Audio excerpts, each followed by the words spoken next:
Bien le bonjour à tous. Bonjour mes frères et sœurs en Christ. J'espère que vous allez bien. Aujourd'hui, nous allons parler de la puissance de la prière. La puissance de la prière. Je voudrais que tout le monde dise avec moi la puissance de la prière. Et oui, la prière est puissante. La prière est très puissante. Qu'est-ce que c'est d'abord la prière? La prière est une supplication à Dieu. La prière est une causerie qu'on fait à Dieu. La prière est un dialogue avec son Père qui est dans les cieux. La prière peut être aussi une louange, une action de grâce qu'on fait à son Père dans les cieux.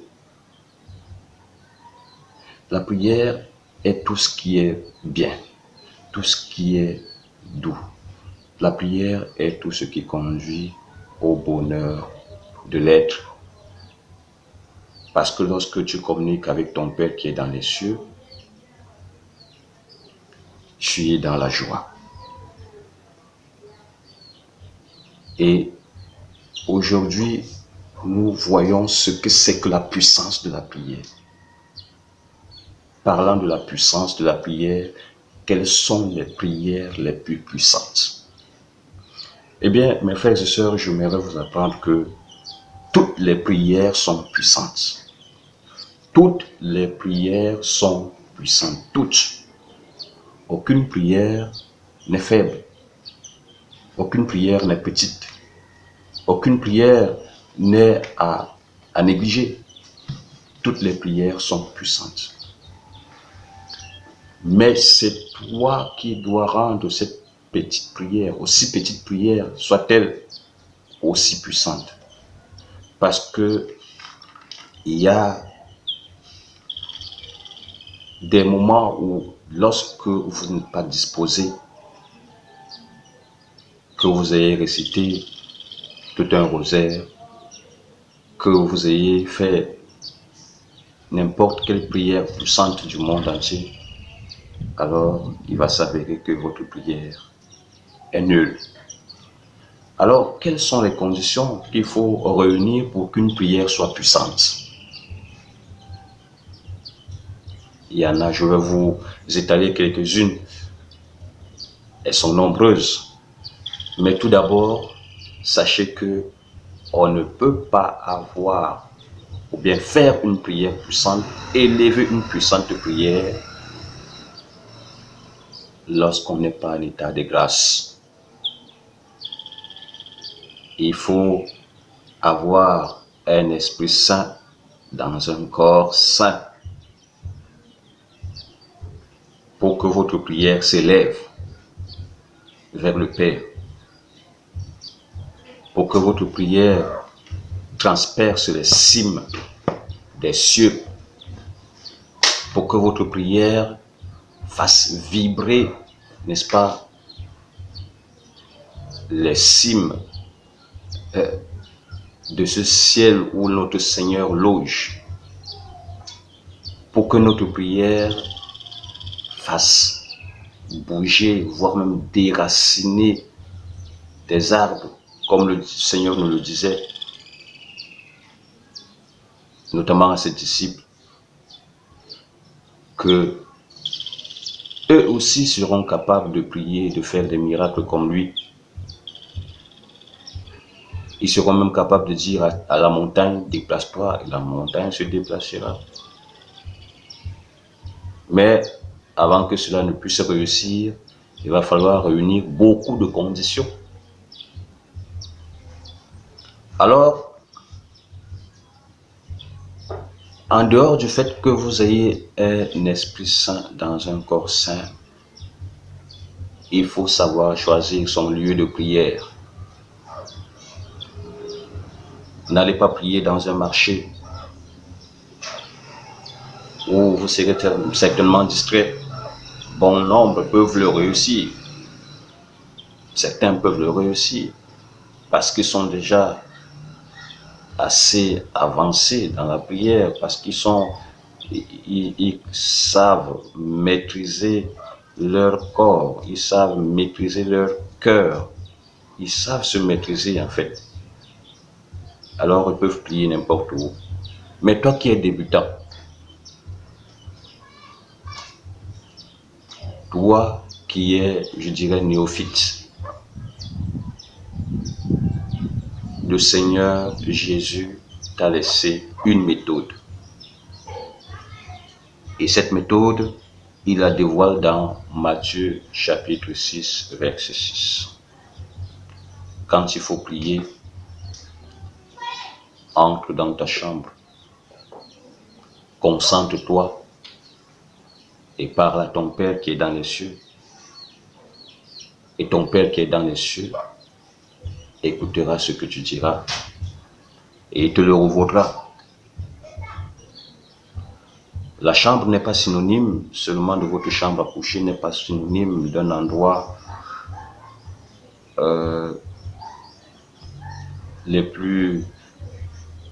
d'un endroit qui serait certainement réservé à une certaine catégorie de personnes. Non, la chambre ici signifie un lieu sûr, un lieu calme, un lieu silencieux, un lieu de retraite. Vous vous retirez, vous vous mettez à l'écart pour prier, pour parler à votre Père, parce qu'il mérite le respect.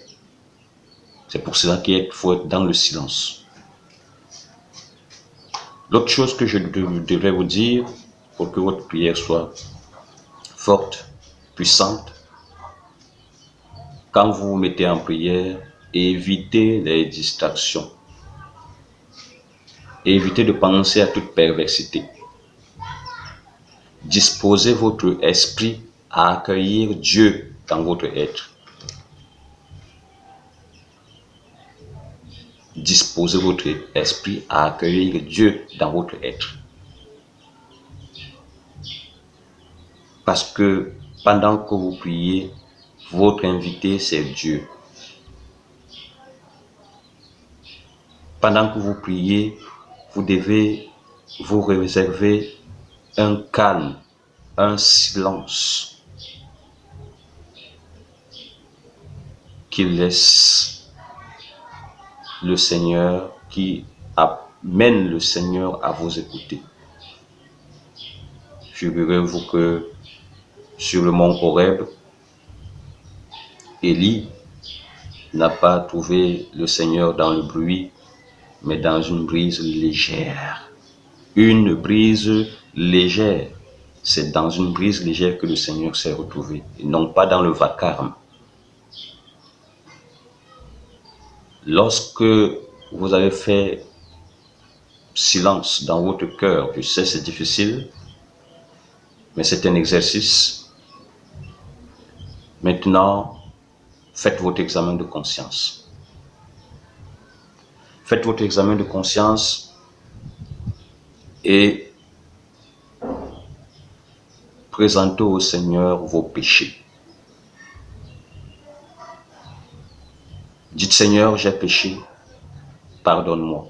Citez même les péchés s'il en est, si c'est possible. Si vous vous rappelez de tous ces péchés, citez-les.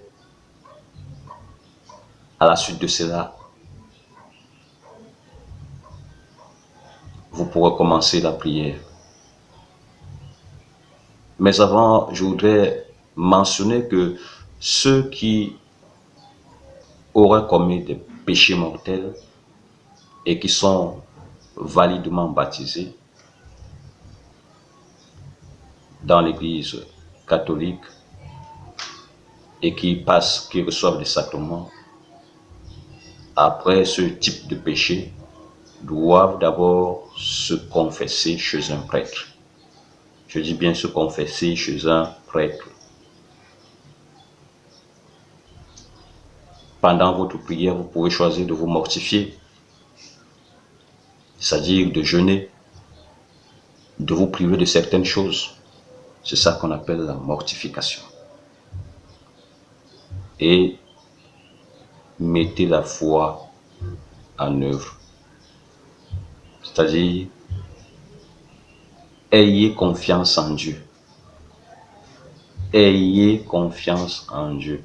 Tout ce que vous demanderez, considérez que vous l'avez obtenu. par la confiance que vous aurez mis en Dieu. À force de mettre votre confiance en Dieu, vous allez apprendre à vous abandonner à Dieu.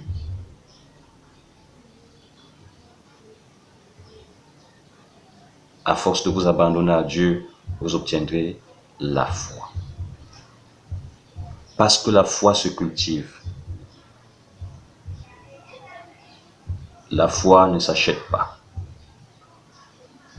La foi ne s'obtient pas par un miracle. Dieu vous accorde la foi à force de vous abandonner à lui, à force de poser en lui votre confiance. Sachez que Jésus, à chaque fois qu'il délivrait ou guérissait un malade, il disait toujours, ta foi t'a sauvé. Ou bien, va, tes péchés te sont pardonnés. La foi est donc primordiale lorsqu'on veut se mettre en prière. Aucune situation n'est au-dessus de la prière. Aucune situation n'est au-dessus de la prière. Nous allons voir, c'est ce que je vous dis, je vais l'illustrer à travers certains passages bibliques pour vous démontrer la force et la puissance de la prière.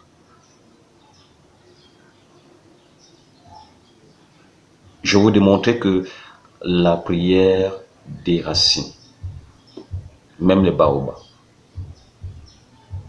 Je vais vous démontrer que la prière donne de l'argent, parce qu'il y en a qui se disent, lorsqu'on est chrétien, on ne peut pas gagner de l'argent.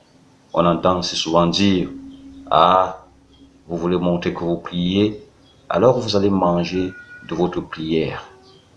Parce que très souvent, on se dit que qui s'abandonne à Dieu mourra pauvre. Revisitons ceci, c'est quelques passages que j'ai préparés pour vous. C'est grâce à la prière que Esther va renverser Aman et qu'elle va obtenir le rachat, n'est-ce pas, de son peuple. Allez lire dans la Bible de Jérusalem, dans Esther chapitre 4, verset 17k à 17z. Et dans Tob, Esther chapitre 12, Esther chapitre 4, verset 12 à 30. C'est grâce à la prière que Judith a eu la victoire sur Holoferne. Vous le verrez dans le livre de Judith, dans le chapitre 9, verset 1 à 14. C'est grâce à la prière que Daniel est sauvé de la fosse au lion. Daniel chapitre 6, verset 11. C'est grâce à la prière et au cantique que Ananias, Azarias et Misaël sont sauvés de la fournaise ardente, je précise. Vous le verrez dans Daniel chapitre 3, verset 24 à 50 et de 50 à 90. Faites vous-même les découvertes. Feuilletez la Bible, lisez. C'est grâce à la prière que Pierre fut libéré de prison miraculeusement. La prière de l'Église a permis à Pierre de sortir de prison miraculeusement. Vous le trouverez dans les Actes des Apôtres, chapitre 12, versets 5 à 6. Plusieurs exemples illustrent donc la puissance de la prière dans la Bible. Et plusieurs exemples illustrent la puissance de la prière dans la vie quotidienne. Dans vos familles, Vous avez au moins une personne qui a prié et qui a reçu la victoire sur le mal. Dans votre entourage, alors vous, pourquoi vous dites-vous que la prière est lente? Si vous le dites, c'est que vous n'avez pas encore compris Dieu et il faut l'expérimenter. Il faut expérimenter Dieu. Dieu n'est pas inscrit dans votre temps. C'est lui qui a créé le temps, alors il en est le maître. Un jour est comme 1000 ans pour Dieu et 1000 ans comme un jour. Et beaucoup se font éberluer, je veux dire, beaucoup se font tromper parce qu'ils voudraient la réussite tout de suite, maintenant. Alors, on va les retrouver chez des charlatans, on va les retrouver chez des marabouts, des féticheurs, parce qu'ils veulent absolument un résultat immédiat.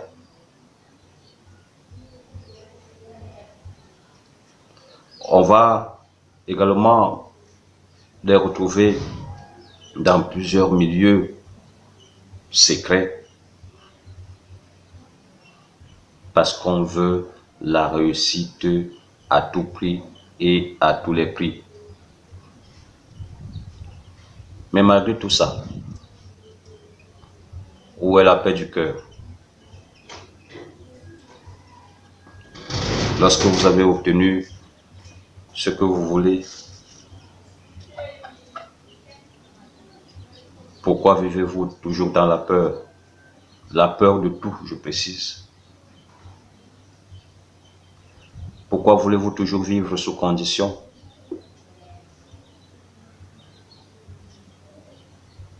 Vous perdez parfois tout.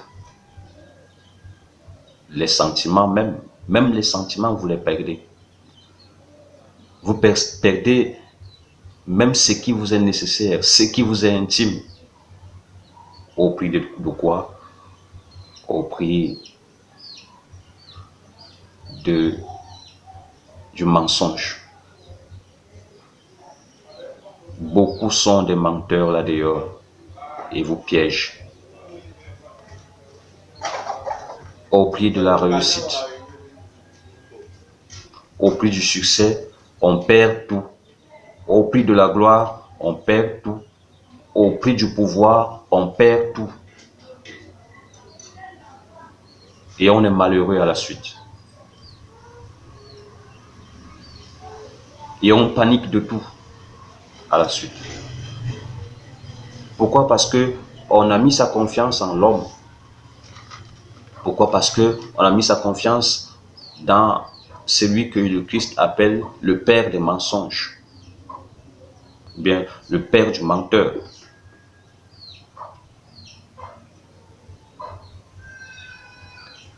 Toi qui écoutes ce message aujourd'hui, sache que le Seigneur t'a créé libre. Et il n'y a pas de contrainte à vivre et à suivre Jésus. Il n'y a pas de contrainte à aimer Dieu. Tu es libre. Nous sommes libres de tout. Et Dieu t'aime, mon frère, ma soeur. Dieu ne veut pas la mort d'un pécheur. C'est la bonne nouvelle. Dieu voudrait que tous nous puissions nous convertir. Dieu voudrait que tous nous puissions l'aimer. Dieu voudrait que tous nous puissions le servir, l'adorer. Que c'est beau de rester dans la grâce de Dieu. Que c'est beau de prier et de bénéficier de la puissance de la prière. Que c'est beau de se rendre compte que sans aucun effort, sans rien sacrifier, le Seigneur t'aime et te donne tous les jours ce dont tu as besoin. Il te couvre de la providence divine. Que c'est beau. Tu t'es réveillé ce matin. Tu as eu la grâce de te réveiller, de te relever de ton lit. D'autres ne l'ont pas eu. Quel concours as-tu passé pour le faire? Sachez que Dieu, le Dieu que nous servons, est un Dieu vivant, un Dieu de miracles, un Dieu compatissant, un Dieu qui n'attend que toi. Il attend ta décision, celle de le suivre. Retiens que Dieu nous a créés sans nous, mais Dieu ne peut pas nous sauver sans nous. C'est pour cela que lorsque nous revisitons le chemin de croix, nous allons nous rendre compte que avec Jésus, Simon de Cyrène a porté la croix. Pour nous dire, c'est vrai, ça va nous sauver, mais il ne peut pas nous sauver sans nous-mêmes. Alors, toi qui as un Aman dans ta famille qui te dérange, c'est-à-dire une femme, un homme,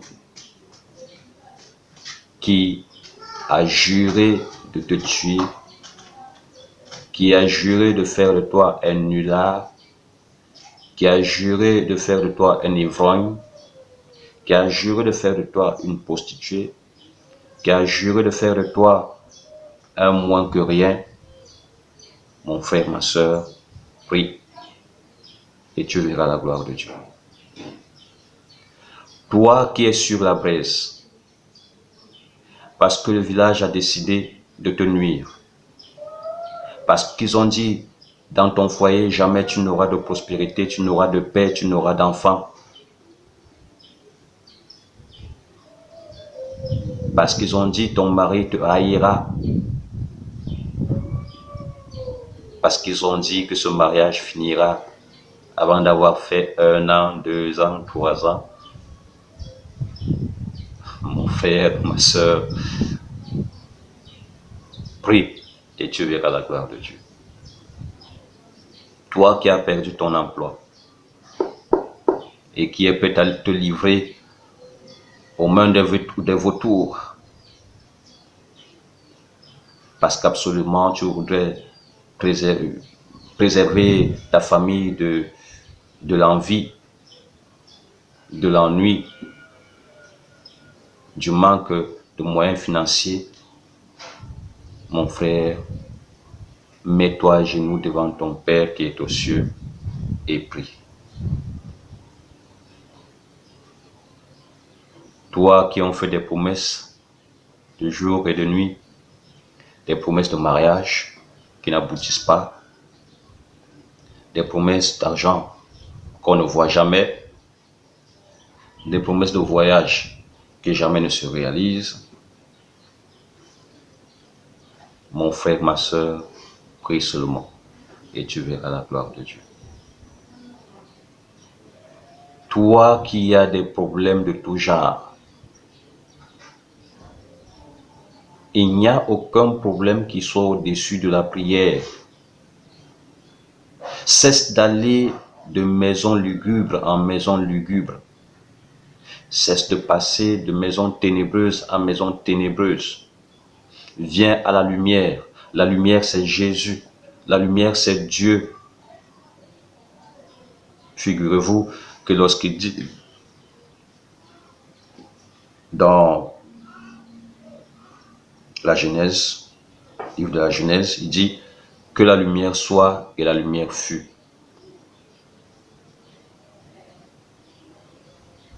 Dieu n'a pas besoin de baguette magique. Sa parole seule suffit.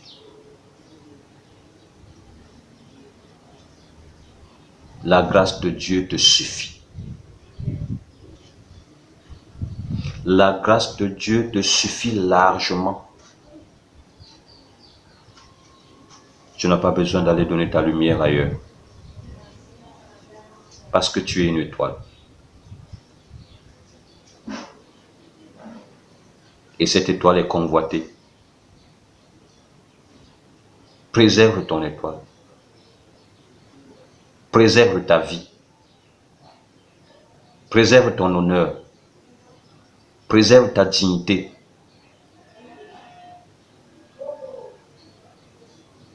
Reste avec Jésus, tu verras la gloire de Dieu. Et avec la prière, la victoire est au bout du chemin. Ne criez plus vous disant, ça fait longtemps que je prie. Ne vous dites pas, la prière n'a jamais rien résolu dans ma vie. C'est parce que vous n'avez pas encore expérimenté Dieu. Alors aujourd'hui, je vous invite à l'expérimenter. Soyez dans sa gloire.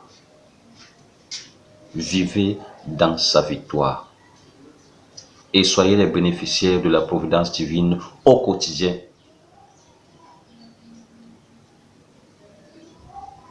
Si Dieu l'a fait pour les autres que j'ai cités préalablement, il le fera aussi pour toi. Alors la prochaine fois, je te démontrerai quelles sont les prières qui sont les plus puissantes. Les prières les plus puissantes. Je commencerai par le basique, tout en vous rappelant encore que toutes les prières sont puissantes.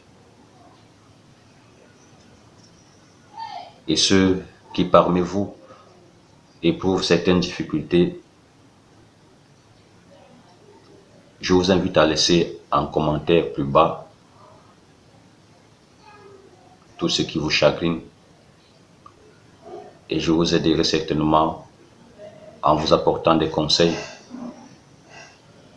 des consolations pour ceux qui sont désespérés et de l'assistance pour ceux qui ont comme l'impression qu'ils sont déçus par le Seigneur. Que le Seigneur vous bénisse, qu'il vous garde de tout mal et qu'il vous conduise à la vie éternelle.